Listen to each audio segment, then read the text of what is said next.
Hello students, hope you all are well.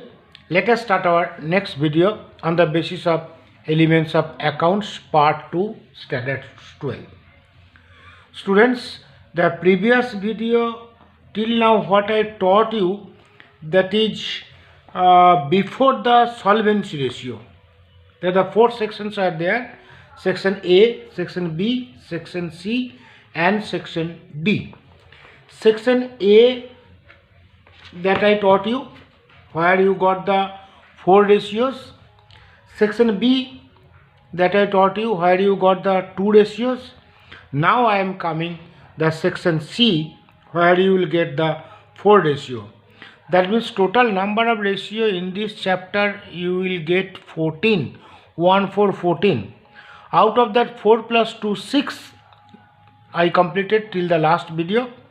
This is the third videos of this chapter, where I will teach you the section C, which is solvency ratio, where you will get four ratios: debt to equity ratio, total assets to debt ratio, proprietary ratio and interest coverage ratio.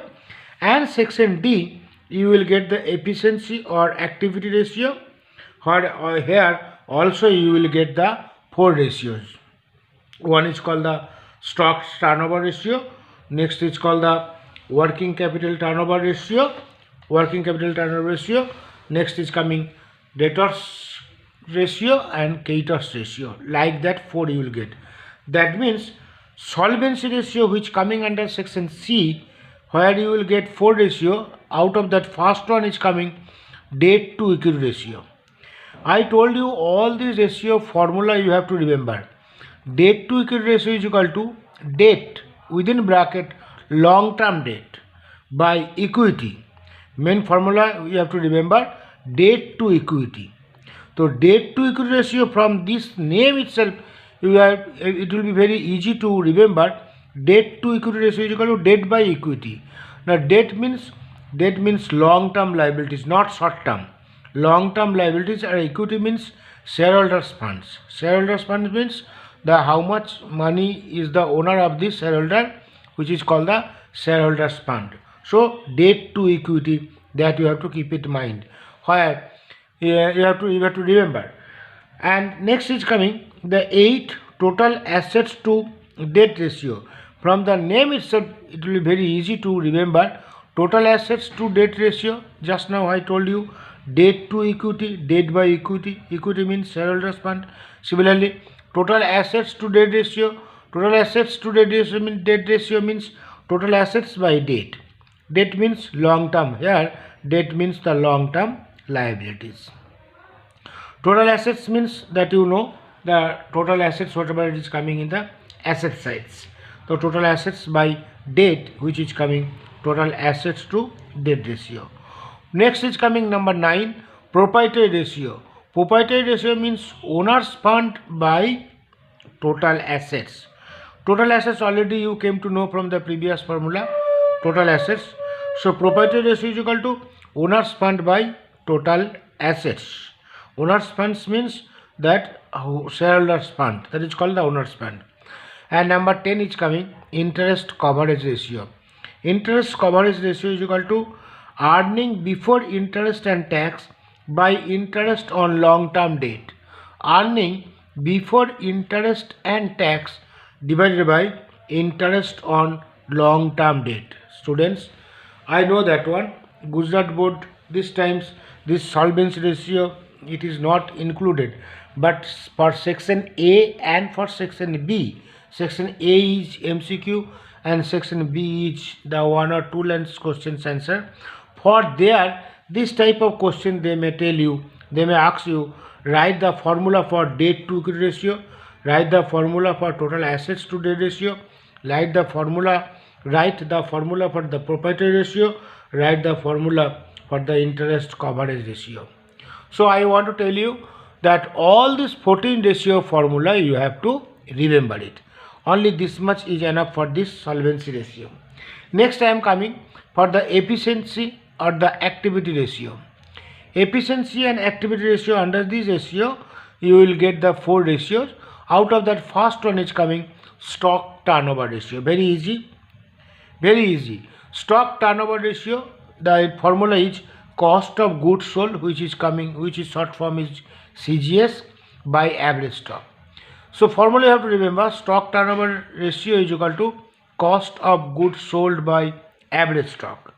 Cost of goods sold, already you know the two formulas are there that I already told you, sales minus gross profit. One formula is there, sales minus gross profit is equal to cost of goods sold. One more formula is there, where sales and GP is not given in this question, then you have to apply this formula to find out the cost of goods sold. Here it is given, cost of goods sold is equal to opening stock of the raw material plus purchase of the raw material plus purchase expense minus closing stock of the raw material. So these all are coming, these four are coming under the material only, raw material. Opening stock of the raw material, purchase of the raw material, purchase expense of the raw material, less closing stock of the raw material. What answer you will get? That is called cost of goods consumed. Students, remember it, cost of goods consumed and cost of goods sold are not same. Cost of goods consumed means how much goods you have utilized, you have taken. That is called cost of goods consumed. And with this cost of goods consumed, if you add the direct expense, which is given wages, factory expense, this direct expense which are coming generally in the trading account, debit sides. With the cost of goods consumed, if you add wages and factory expense, you will get the cost of goods sold. If in your question all these things are given, then you have to apply. If out of that few are given, according to that you have to apply. And you have to find out the cost of goods sold. So this formula you have to keep it in mind. Opening stock of the raw material plus purchase of the raw material plus purchase of expense minus closing stock of the raw material is equal to cost of goods consumed plus wages plus factory expense. If you add, you will get cost of goods sold. So cost of goods sold you got. Now average stock. The word average means you understand that this plus this divided by 2. Which plus which? Now opening stock plus closing stock. Opening stock plus closing stock, it will be given in the questions. Divided by 2, what answer you will get? That is called the average stock. Now let us do the one practical sums. The illustration number 24 and 25 of page number 238 according to your textbook. Once again you come, the illustration 24. Let me read the illustration 24. You follow the question very carefully. What is given in this question, what they said to do. From the following informations of HN Limited, calculate stock turnover ratio. Calculate stock turnover ratio. What is given? Sales, gross profit, opening stock, closing stock. Sales gross profit, whenever it is given, that time you should understand, I have to find out the CGS, cost of goods sold. But first formula we will apply, because I know that one, sales minus gross profit is equal to cost of goods sold. And opening plus closing divided by 2 is equal to average stock. So stock turnover ratio is equal to cost of goods sold by average stock. Formula you have to write it first. And cost of goods sold is equal to sales minus gross profit. Your sales is 25 lakh and gross profit is 4 lakh. That means 25 minus 4 is equal to 21. Here it is given, sales is equal to 25 lakh less gross profit is equal to 4 lakh, which you are getting 21 lakh, is called the cost of goods sold. And average stock, opening plus closing divided by 2. Opening is equal to 4 lakh and closing is equal to 3 lakh. 4 plus 3 is equal to 7. 7 divided by 2 is equal to 3.5. So 3.5 lakh is your average stock. Now stock turnover ratio is equal to 21 lakh divided by 3.5. 3,50,000, which comes 6 times. This answer you have to write times. Here don't write the percentage or the proportions or any other things. So all this answer you have to write in this section D. That answer is come. Don't write only 6. 6 times you have to write. Okay. Next questions. The question number, illustration number 25. Let me read the question number 25 or illustration 25. From the following informations of DD Company Limited, calculate stock turnover ratio.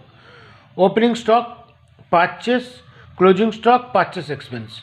Only it is given opening stock, purchase, closing stock and purchase expense. Here it is not given sales, here it is not given the gross profit. Now we have to find out the stock turnover ratio. Formula already you know, cost of goods sold by average stock. Here cost of goods sold is equal to opening stock plus purchase expense minus closing stock. What are these four items it is given? Opening stock plus purchase expense minus closing stock. That is called cost of goods sold. Here wages or factory expense is not there. So here opening stock is how much? It is 30,000. Purchase 4,80,000 plus purchase expense 20,000. That you are getting 5,30,000. 5,30,000 is your actually cost of goods consumed. This is actually 5,30,000 is the cost of goods consumed. Less closing stock 40,000. You are getting 4,90,000. This is your cost of goods sold. Average stock opening plus closing divided by 2, that is 30,000 and 40,000. 30,000 plus 40,000 divided by 2 is equal to 35,000. That is average stock. So cost of goods sold 4,90,000 divided by 35 is equal to 14 times. This is answer is equal to you are getting 14 times. Very easy. If question comes from there, it will be very easy for you to understand. So the one that is stock turnover ratio, it is over. Next is coming working capital turnover ratio. Second ratio of the section D. Working capital turnover ratio. First of all, you have to understand what is called the working capital and what is the formula for the working capital turnover ratio. Working capital turnover ratio formula is sales or cost of goods sold. Which one you will write, that depends on questions. If sales information is given, then we will write sales. If sales is not given, if something is given, that where you have to find out the cost of goods sold. So either it is sales or it is cost of goods sold divided by working capital. This is the formula. Working capital turnover ratio is equal to sales or cost of goods sold by working capital. Illustration number 26 and 27 and 28 of page number 239. Page number 239, illustration number 26, it is given it here. I am reading the questions, you also follow. From the following informations of HR Limited, calculate working capital turnover. Which is given, you have to find out the working capital turnover ratio. Total sales, here sales is given and sales return is given. Sales minus sales return is equal to net sales. And current assets and current liabilities is also given. Current asset is 6 lakh and current liability is 2 lakh. Working capital means current assets minus current liability is called working capital. Here it is said that just I told you working capital means current assets minus current liabilities is called working capital. So sales is 22 lakh 20,000, sales return 20,000. So net sales you are getting 22 lakh. So this is your sales. Here cost of goods sold no need to find out because sales is given in this question. So cost of goods sold we are not going to find out. Even if it is not possible to find out also because gross profit is not given. So sales by working capital. Sales by working capital, that formula. Working capital means current assets minus current liabilities. Current assets is 6 lakh, current liability is 2 lakh. The difference is coming 4 lakh. 4 lakh is your working capital. So answer is 22 lakh by 4 lakh is equal to 5.5 times. Once again I want to tell you the answer comes in times. Next illustration number 27. From the following informations of MN Limited, calculate working capital turnover ratio or working capital turnover. Working capital it is given 3 lakh. No need to find out that working capital. And cost of goods sold also it is given. The 15 lakh. Cost of goods sold is 15 lakh. And gross profit rate is 25% it is given. So if I want to find out that sales by working capital turnover ratio, either cost of goods sold by working capital, that we can find out, or we can find out the sales by working capital also. As sales by working capital, if I want to find out, then I have to find out the sales because sales is not given. But I know that one, sales cost of goods sold plus gross profit is equal to sales. Cost of goods sold plus gross profit is equal to sales. This gross profit 25% of not cost of goods sold, 25% of sale.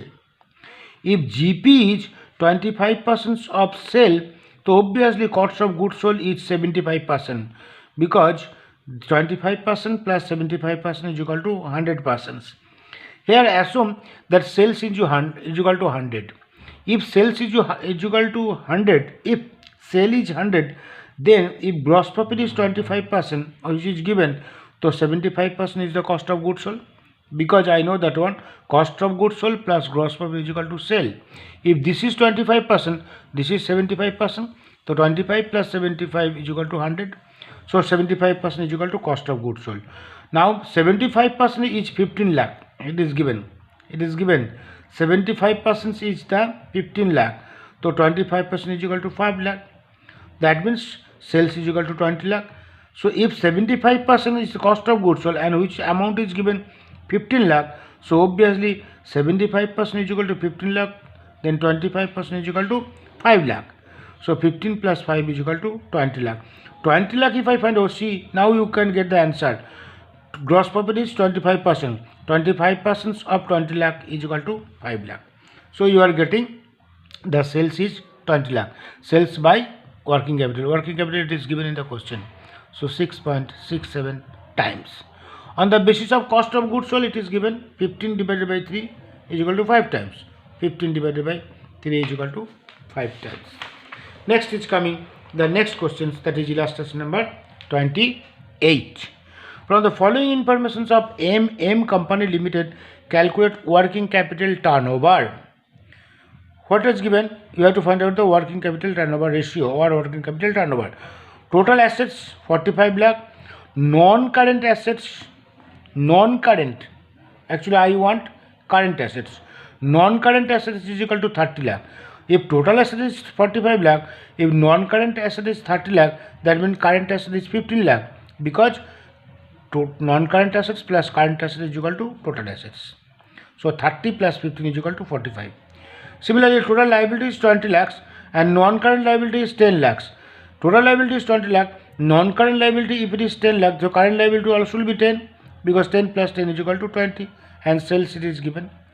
I want the sales by working capital. Sales is already given. Working capital, I know that one, current assets minus current liabilities. Current assets, here you got from these two, you got the current assets 15 lakh, and from these two you got the current liabilities 10 lakh. So current assets minus current liability is equal to 5 lakh. Here you see the current assets is equal to total assets minus non-current assets, that means 45 lakh, which I said, minus 30 lakh is equal to 15 lakh is your current assets, and current liability is equal to 10 lakhs, and your working capital is equal to current assets minus current liabilities, 15 minus 10 is equal to 5. This is your working capital, and this is your sales by working capital, which you are getting 5 times. This is the answer. Next we are getting the next ratio. Next is coming debtors turnover ratio. Debtors turnover ratio, and one more is coming creditors turnover ratio. Just both are reverse. Debtors turnover ratio is equal to credit sales by average stock receivable. Credit sales you will get from the questions. Average stock receivable you have to find out. Average stock receivables means opening stock receivable plus closing stock receivable divided by 2 is called the average stock receivable. And what is called the trade receivable? The trade receivable is equal to average of debtors plus bills receivable of credit sales. You don't worry, the opening state receivable plus closing state receivable, it will be given in the questions. You will divide by 2, you will get the average stock receivable, which will be divided credit sales by average stock receivable is the answer. But this answer, whatever you are getting, this answer can be represented in 3 ways, because it may be in terms of the days, in terms of the week, or in terms of the months. If it is given in the questions, find out the debtors turnover ratio in terms of days, it will be divided by 365 days, and week it will be 52, and the months it will be 12. All of you know 12 months is equal to 1 year, 52 weeks is equal to 1 year, and 365 days is equal to 1 year. So this answer, whatever you are getting, that answer in these three ways, again it can be represented. This collection period, the answer whatever you will get, that is collection period. This collection period can be in terms of days, week and month. If it is given in the collection period in month, that is 12 divided by debtors turnover. Debtors turnover, whatever you will get, that is 12, not the debtors turnover divided by 12. 12 divided by debtors turnover. If collection period in week, then 52 divided by debtors turnover. If it is days, 365 days, 365 by debtors turnover. So keep in mind, if month it is 12, if week it is 52, if days it is 365. Divided by debtors turnover, debtors turnover, debtors turnover. See the illustration 29 and 30 of that page number 241 and 242. 29. I am reading the illustration 29. From the following informations of RR Limited, determine the debtors turnover and collection period in month, week and days. All three is given.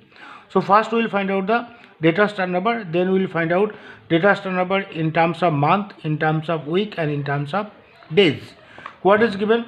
Total sales 40 lakh, opening debtors and bills receivable, that is 4 lakh, cash sales 3 lakh 50, closing debtors and bills receivable is equal to 3 lakh 30.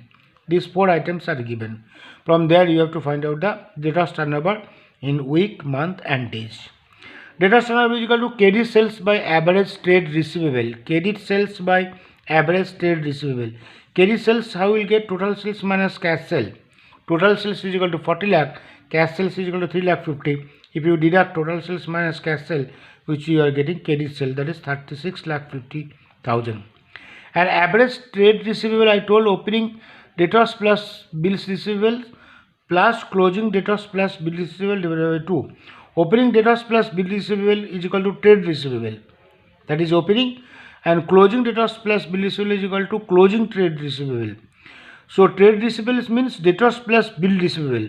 Keep in mind, trade receivable means debtors plus bill receivable. If it is opening, it may be the closing also. Average trade receivable, opening debtors plus bills receivable and closing debtors plus bill receivable divided by 2, which you are getting 4 lakh and 3 lakh 50. 4 lakh, 3 lakh 30, sorry, 3 lakh 30. 4 lakh plus 3 lakh 30 divided by 2 is equal to 7 lakh 30 divided by 2 is equal to 3 lakh 65,000, which is called the average trade receivable.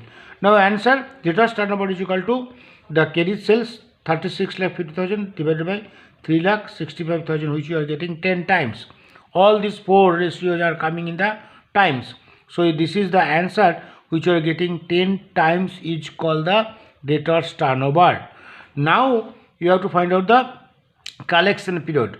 Collection period in month, if it is a month, then 12 by debtors turnover, not debtors turnover divided by 12. Keep in mind, 12 by debtors turnover, that is 12 by 10, that is 1.2 months. If it is a week, then 52 by debtors turnover, 52 by 10, 5.2 weeks. If in a days, then 365 by debtors turnover, 365 by 10 is equal to 36.5 days. 36.5 days, you have to make it a round figure, that is 37 days. Do you understand? So debtors turnover, whatever you are getting, and that answer you have to represent it in three ways, that is in a month, in a week and in a days. That is illustration number 29. And come to the illustration number 30. From the following informations of RH Company Limited, calculate the debtors turnover and collection period in days. Here it is given days. What is given? Cost of goods sold, cash sales, opening trade receivable, gross profit and closing trade receivable. 1, 2, 3, 4, 5. Opening trade receivable plus closing trade receivable is given. So you can find out the average trade receivable. But I want credit sales. Credit sales how we will get? Here you see the cost of goods sold is 48 lakhs and cash sale is equal to 12 lakh and gross profit is equal to 12 lakh. All of you know that cost of goods sold plus gross profit is equal to sales. Previous formula already you came to know. The total sales minus cash sale is equal to the credit sales. That too we know. Total sales minus cash sale is equal to credit sale. But total sales I will get, now cost of goods sold plus gross profit is equal to sales, because I know that one. The cost of goods sold plus gross profit is equal to sales. Cost of goods sold also it is given, gross profit also it is given. Those total sales I am getting 60 lakh. And from the 60 lakh I want credit sales, but cash sale is 12 lakh it is given. So I can find out that credit sales is equal to 6 lakh minus 12 lakh is equal to 48 lakhs. So average trade receivable, opening trade receivable plus closing trade receivable divided by 2, which is giving 2 lakh 30 plus 1 lakh 70. 2 lakh 30 plus 1 lakh 70 divided by 2 is equal to 2 lakh. So that you are getting 48 by 2 is equal to 24 times. Very easy. And now collection period in a days. Days होगा तो 365 divided by debtors turnover. That means 365 divided by 24, which coming 15.21 days. 0.21 days, if after point, if you are getting less than 5, then 15 will be the answer. If you are getting after point 5 or more than 5, then it will be 16. Round figure, every one of you know. So illustration 29 and 30 that I already completed. And the last ratio, which is coming creditors turnover ratio. Once if you are understanding the debtors turnover ratio, credit sales by average trade receivable, if it is there, then creditors turnover ratio is equal to credit purchase. वहाँ cell था, यहाँ purchase हो जाएगा, और average trade receivable था, average trade payable हो जाएगा. Clear it? Just reverse. There credit sale by average trade receivable, here credit purchase by average trade payable. And average trade payable means opening trade payable plus closing trade payable divided by 2, that all of you know. And credit purchase, so it is not unknown to you, that you know. And also it is same way, it can be expressed in the 3 way. In terms of the month, that is 12 by creditors turnover. In terms of week, that is 52 by creditors turnover. In terms of days, that is 365 by creditors turnover. Now come to that one, the illustration number 31. From the following informations of AB Company Limited, calculate creditors turnover and payment period in month, week and days, all three. First we have to find out the creditors turnover. And creditors turnover formula is credit purchase by average trade payable. What is given? Total purchase, and it is also given cash purchase. Total purchase is 30 lakh and cash purchase is 4 lakh. So 30 minus 4 is equal to 26 lakh is equal to credit purchase, because total purchase minus cash purchase is equal to credit purchase. And opening trade receivable plus closing trade receivable divided by 2. So here you are getting purchase 30 lakh minus 4 lakh is equal to 26 lakh is equal to credit purchase. Average trade payable is equal to opening trade payable plus closing trade payable divided by 2, that is 3 lakh 60 plus this is 3 lakh 60 plus 4 lakh 80 divided by 2 is equal to 3 plus 4 is equal to 7, 60 plus 80, 140, 840 divided by 2 is equal to 420. 420 is your average credit payable. And your answer creditors turnover is equal to 26 lakh divided by 4 lakh 20, which coming 6.19 times. Once again it is coming times. Now payment period in terms of the month, if it is a month, 12 by creditors turnover, that is 12 by 6.19, which you are getting 1.94 months. And if it is a week, 52 by creditors turnover, that is 52 by 6.19, that is 8.40 weeks. And days, 365 by creditors turnover is equal to 365 divided by 6.19, you are getting 58.97, which you are getting 59. Already question came in your mind, sir, here we are making round figure, here we are not making round figure. Here if I am making round figure, some of the hours will be different, but here if I make a round figure, some of the week, half of the week or more than that, so many days it will be included, even for the month also. For these two don't make round figure, but if days comes, fractions, then make it a round figure. Next questions, the illustration number 30, the last illustrations of this chapter. For the following informations of A Company Limited, calculate creditors turnover and payment period in days बोला तो creditors turnover divided by 365 divided by the creditors period. Total purchase 35 lakh. Purchase return, total purchase minus purchase is equal to net purchase. Purchase return is equal to 2 lakh. Closing trade payable, it is given. Cash purchase also it is given, and opening trade payable it is given. Closing trade payable and opening trade payable, that you understand, that average trade payable you have to find out, and you have to find out the creditors turnover, which is coming credit purchase by average trade payable. Credit purchase is equal to, how you will get total purchase, it is given 35 lakh minus purchase return, you are getting total purchase.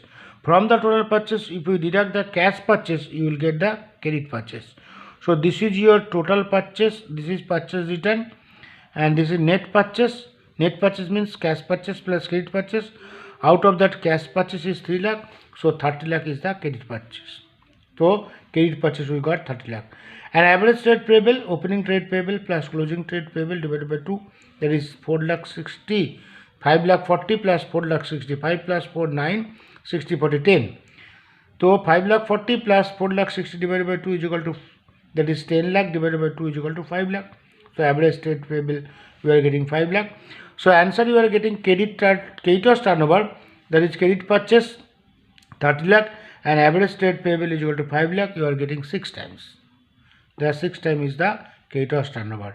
And next, payment period in days. Days बोलेगा तो don't write creditors turnover divided by 365. Most of the students are doing mistake. 365 ऊपर रहेगा. 365 divided by creditors turnover, that is 365 divided by 6 is equal to 60.83, and which coming 61 days. There already you got the round figure answer. So this is the overall idea from this chapter, all type of illustration what I told you. Next video I will tell you, or I will solve it, the question from your exercise 1 by 1 all. Once again I want to tell you, before going to the exercise, all the illustration what I taught you, the first video, second video as well as the third video, just you go through once again. If you have any doubt in any place, I can always welcome to you at any time, just to inform me and clear your doubt. And once again I want to tell you, in this chapter 14 ratios are there.